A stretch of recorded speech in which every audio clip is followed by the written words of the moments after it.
Kentucky's governor facing lawsuits over restrictions in his state, including a ban on in-person church services.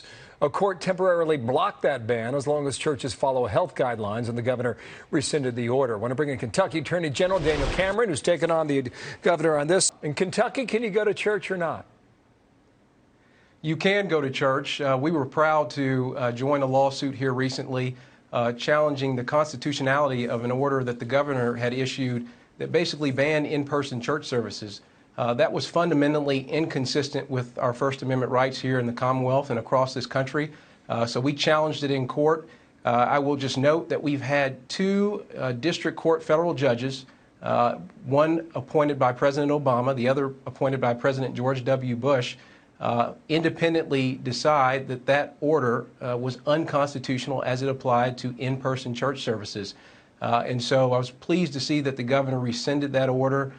We obviously want to stand up for the First Amendment rights, all of our constitutional rights for our citizens, recognizing that we have to maintain safety here in the midst of this pandemic. But you know just as well as I that General Barr a couple of weeks ago noted that even in the midst of a pandemic, the Constitution is not suspended. We wholeheartily agree with that sentiment here in the Commonwealth and have been proud to strike the balance as it relates to safety. Here. The governor, Beshear, says he's okay with people gathering. He just wants to make sure they do it safely. Is that his position today, yes or no? Well, I think that's his position after two judges have found that his order initially was unconstitutional. And I think he's changed his tune now. We're obviously pleased to see the rescinding of his order initially that banned in-person services. And I've always asked that people and parishioners and churches have the ability under the First Amendment to make that decision prayerfully with their congregations inside of faith-based organizations. I'm now glad that the governor believes that as well. It got a lot of headlines for a while. I want to get to reopening in a moment here. Here is the governor on what he's seeing in different states and how he's trying to make a decision for the Commonwealth there in Kentucky. We saw what happened in Louisiana and what's still happening in New Jersey and other hot spots. We had to take decisive action. Now, weeks, months after that, some want to challenge it in court, and they can do it for different reasons. That's fine. That's what the courts are there for. In the courts, and you're taking them on in a significant way. When it comes to reopening, what is your view as to what Kentucky should do right now? Well, look, based on the most recent numbers, 36% of our workforce has filed for unemployment benefits. So we need to get this economy moving again.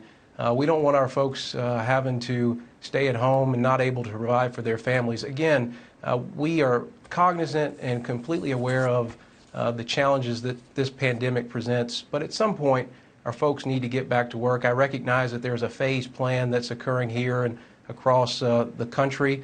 But I'm for supporting any efforts undertaken that get our folks back out in our communities working again. We have to be able to provide for our families here in the Commonwealth.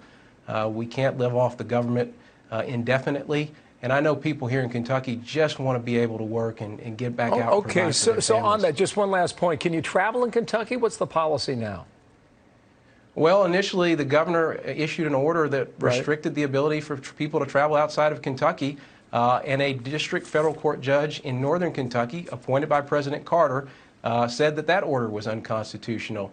So again, we stand here in Kentucky making sure that we are protecting the constitutional rights of our citizens, proud of the balance that we've struck here, proud of the work that our district court judges have done to uphold the Constitution and respect the rights and balance that with the safety responsibility that we have to our citizens as well. Okay, all right, we'll see. Steady as she goes, right? Daniel Cameron, take it a day at a time or a week at a time?